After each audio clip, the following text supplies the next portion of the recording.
12 ফেব্রুয়ারি 2026 ত্রয়োদশ জাতীয় নির্বাচনের পরের দিন। চারদিকে যেন উৎসবের আবহ। ডক্টর ইউনূস নিজেই দিনটিকে বলেছিলেন ঈদের মতো আনন্দের দিন। কিন্তু প্রশ্ন হচ্ছে, কেন এই স্বস্তি, কেন এই আনন্দ? কারণ এই হাসির আড়ালে লুকিয়েছিল এক দীর্ঘ আতঙ্ক থেকে মুক্তির স্বস্তি। অনুসন্ধান বলছে ডক্টর ইউনূস শুরু থেকেই চেয়েছিলেন দ্রুত ক্ষমতা হস্তান্তর করতে, কিন্তু তার চারপাশে থাকা কিছু মানুষ যাদের তিনি ভরসা করেছিলেন, তারাই ধীরে ধীরে তাকে ঘিরে ফেলছিলেন এক অদৃশ্য দেয়ালের মধ্যে। তারা সরাসরি কিছু বলছিলেন না, কিন্তু তাদের প্রতিটি পদক্ষেপ, প্রতিটি সিদ্ধান্ত যেন তাকে ঠেলে দিচ্ছিল এক ভিন্ন পথে, এক এমন পথে যেখানে নির্বাচন কেবল একটি বিলম্বিত প্রতিশ্রুতি হয়ে থাকবে। এই তিনজন উপদেষ্টা নামগুলো বারবার উঠে আসছে গোয়েন্দা প্রতিবেদনে। তারা এমনভাবে পরিস্থিতি নিয়ন্ত্রণ করছিলেন যে অনেক সময় প্রধান উপদেষ্টা নিজ কার্যালয়েই নিজেকে একা এবং অসহায় মনে করতেন। তার চারপাশে ছিল মানুষ, কিন্তু সেই মানুষগুলোই যেন তাকে ধীরে ধীরে বিচ্ছিন্ন করে দিচ্ছিল। আন্তর্জাতিক চাপ যখন বাড়তে শুরু করলো আর লন্ডনে একের পর এক গোপন বৈঠক হতে লাগলো, তখন ধীরে ধীরে চিত্রটা পরিষ্কার হতে শুরু করে। ইউনূস বুঝতে পারলেন, যাদের তিনি নিজের সবচেয়ে কাছের মনে করেছিলেন, তারাই আসলে তার পায়ের নিচের মাটি সরিয়ে দিচ্ছে। এই খবর যখন বঙ্গভবনের ভেতরে পৌঁছায়, তখন শুধু রাজনৈতিক মহল নয়, প্রশাসনের ভেতরেও শুরু হয় এক অদ্ভুত আতঙ্ক। উচ্চপদস্থ কর্মকর্তারা বুঝতে পারেন, ঘটনাটা সাধারণ কোনো দ্বন্দ্ব নয়, এটি একটি সুপরিকল্পিত ক্ষমতার খেলা। আর এই পুরো রহস্যের সবচেয়ে চমকপ্রদ অংশটি লুকিয়েছিল এক সফরের ভেতরে। সৈয়দা রিজওয়ানা হাসান একজন প্রভাবশালী উপদেষ্টা। গত বছরের নভেম্বরে তিনি সরকারি সফরে পাকিস্তানে যান। সবকিছুই স্বাভাবিক ছিল, অন্তত বাইরে থেকে তাই মনে হচ্ছিল। কিন্তু হঠাৎ করেই ঘটে যায় এমন কিছু যা পুরো তদন্তকে এক নতুন মোড় দেয়। সেই সফরের মাঝেই তিনি একদিনের জন্য সম্পূর্ণ অদৃশ্য হয়ে যান। না কোনো নিরাপত্তা বলয়, না কোনো অফিসিয়াল রেকর্ড। তিনি যেন হাওয়ায় মিলিয়ে গিয়েছিলেন। বাংলাদেশ মিশনও জানত না তিনি কোথায়। কেন একজন গুরুত্বপূর্ণ উপদেষ্টা বিদেশের মাটিতে এমনভাবে আত্মগোপন করবেন? কার সাথে দেখা করতে গিয়েছিলেন তিনি? কি এমন আলোচনা হয়েছিল যার কোনো রেকর্ড রাখা হয়নি? এই প্রশ্নগুলোর উত্তরই যেন ধীরে ধীরে খুলে দিচ্ছে এক গভীর ভূ রাজনৈতিক খেলার দরজা। আর এখান থেকেই শুরু এক ভয়ঙ্কর অধ্যায়ের, যার প্রতিটি স্তর আপনাকে আরও বিস্মিত করবে। রহস্যময় সেই নিখোঁজ ঘটনার পর থেকেই যেন সবকিছু দ্রুত বদলে যেতে শুরু করে।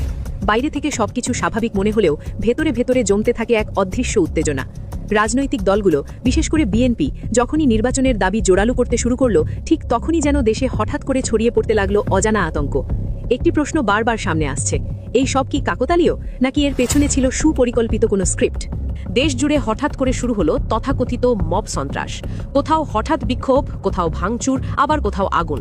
কিন্তু সবচেয়ে চমকপ্রদ ঘটনা ঘটে তখন, যখন দেশের শীর্ষস্থানীয় গণমাধ্যম অফিস প্রথম আলো এবং ডেইলি স্টার আগুনে পুড়িয়ে দেওয়া হয়। আর সবচেয়ে বড় প্রশ্ন, প্রশাসন তখন কি করছিল? চোখের সামনে এমন বড় ঘটনা ঘটছে, অথচ প্রশাসন যেন পাথরের মূর্তি। কোনো দ্রুত পদক্ষেপ নেই কোনো কার্যকর প্রতিরোধ। এই নীরবতা কি শুধুই ব্যর্থতা, নাকি এটি ছিল পরিকল্পনারই অংশ? প্রবীণ বিশ্লেষকরা বলছেন, এটি ছিল এক ঠান্ডা মাথার খেলা। একটি ভয়ঙ্কর পরিবেশ তৈরি করা হচ্ছিল, যাতে দেশ জুড়ে ছড়িয়ে পড়ে অনিশ্চয়তা আর ভয়। এমন এক পরিস্থিতি যেখানে খুব সহজেই বলা যায় এই অবস্থায় নির্বাচন দেওয়া সম্ভব নয়, এবং ঠিক সেটিই ছিল মূল লক্ষ্য। আরও ভয়াবহ তথ্য হলো, এই সব কর্মকাণ্ড নাকি চালানো হয়েছিল প্রধান উপদেষ্টার সরাসরি অনুমতি ছাড়াই। তার প্রশাসনকেই ব্যবহার করা হচ্ছিল, কিন্তু তিনি নিজেই ছিলেন অন্ধকারে। ভাবুন একবার, একজন রাষ্ট্রের প্রধান, অথচ তার নিজের প্রশাসনের ভেতরেই চলছে এমন কিছু যার খবর তিনি পরে জানতে পারছেন।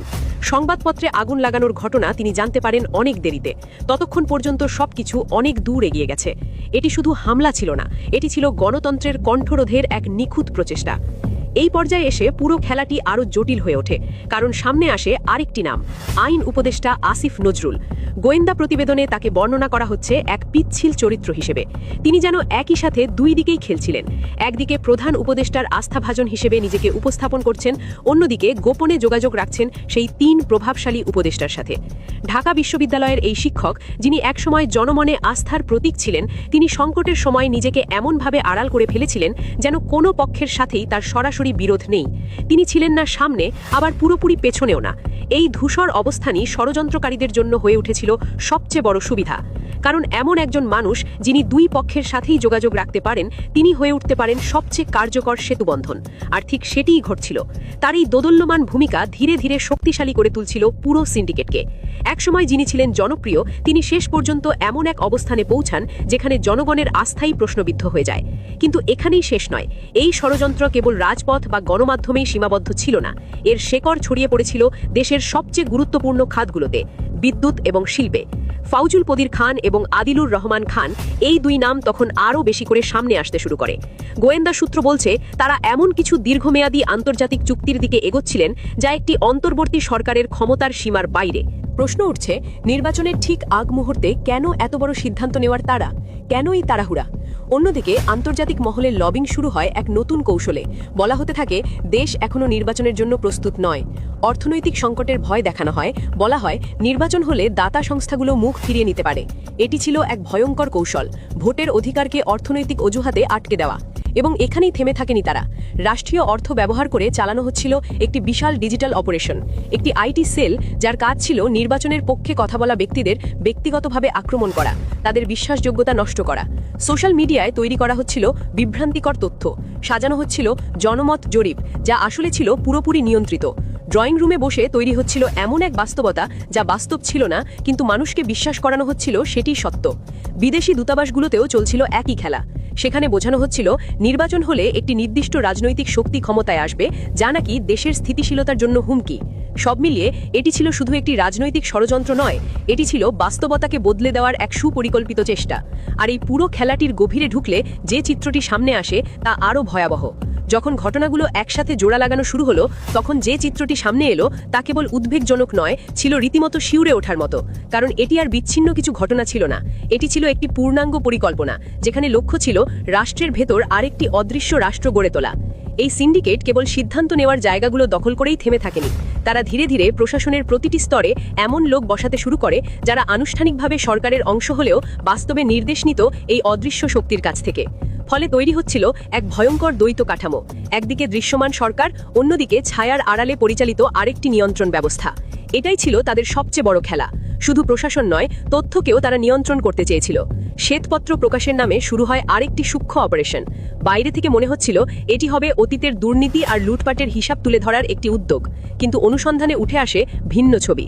সেই শ্বেতপত্রের ভেতরে ঢুকিয়ে দেওয়া হচ্ছিল এমন সব তথ্য যা পুরো বাস্তবতাকেই বদলে দিতে পারে। কিছু ডেটা ইচ্ছাকৃতভাবে বিকৃত করা হয়েছিল, কিছু উপাত্ত এমনভাবে সাজানো হয়েছিল যাতে একটি নির্দিষ্ট বার্তা প্রতিষ্ঠা পায়, দেশ এখনও নির্বাচন দেওয়ার মতো স্থিতিশীল নয়। এই বার্তাটিই ছিল তাদের অস্ত্র। তারা চেয়েছিল ডক্টর ইউনুস নিজেই যেন বিশ্বাস করেন এখন নির্বাচন দিলে দেশ ভেঙে পড়বে, অর্থাৎ তার নিজের সিদ্ধান্তকেই তারা নিজেদের স্বার্থে ব্যবহার করতে চাইছিল।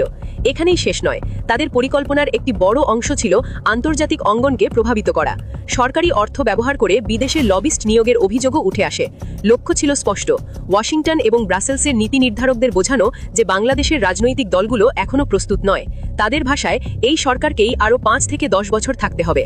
এটি ছিল একটি স্বাধীন দেশের সার্বভৌম সিদ্ধান্তকে বাইরের প্রভাব দিয়ে নিয়ন্ত্রণ করার চেষ্টা, যা নিঃসন্দেহে গভীর উদ্বেগের বিষয়। সবকিছু যেন ধীরে ধীরে তাদের পরিকল্পনা অনুযায়ী এগোচ্ছিল, কিন্তু ইতিহাস বারবার প্রমাণ করেছে যেখানে চাপ বাড়ে সেখানে সত্য একসময় বেরিয়েই আসে। এখানেও তার ব্যতিক্রম হয়নি। জাতীয় এবং আন্তর্জাতিক চাপ যখন চরমে পৌঁছালো, বিশেষ করে নয়াদিল্লি এবং লন্ডনের রাজনৈতিক অবস্থান বদলাতে শুরু করলো, তখন পুরো সমীকরণটাই পাল্টে যেতে থাকে। ডক্টর ইউনুস ধীরে ধীরে বুঝতে পারেন তিনি এমন একটি খেলায় জড়িয়ে পড়েছেন যার প্রতিটি চাল তার অজান্তেই সাজানো হয়েছে, এবং তখনই তিনি নেন সবচেয়ে গুরুত্বপূর্ণ সিদ্ধান্ত, নির্বাচনের দিকে ফিরে যাওয়ার সিদ্ধান্ত। এই সিদ্ধান্তই ছিল পুরো ষড়যন্ত্রের জন্য সবচেয়ে বড় ধাক্কা, কারণ এতদিন ধরে যেই পরিকল্পনা গড়ে তোলা হচ্ছিল সেটি এক মুহূর্তে ভেঙে পড়ার ঝুঁকিতে পড়ে যায়। শেষ মুহূর্ত পর্যন্ত সেই 3 উপদেষ্টা চেষ্টা করেছিলেন এই ঘোষণা ঠেকিয়ে রাখতে। নানা অজুহাত, নানা চাপ সবই প্রয়োগ করা হয়েছিল, কিন্তু এবার আর কাজ হয়নি। জনগণের চাওয়া, আন্তর্জাতিক বাস্তবতা সব মিলিয়ে তাদের তৈরি করা দেয়াল ভেঙে যেতে থাকে তাসের ঘরের মতো। আজ প্রশ্ন থেকে যায়, এই পুরো ঘটনার পেছনে যারা ছিলেন তারা কি কখনো জবাবদিহির মুখোমুখি হবেন, নাকি সময়ের সাথে সাথে সবকিছু ধীরে ধীরে হারিয়ে যাবে, চাপা পড়ে যাবে ইতিহাসের ধুলোর নিচে?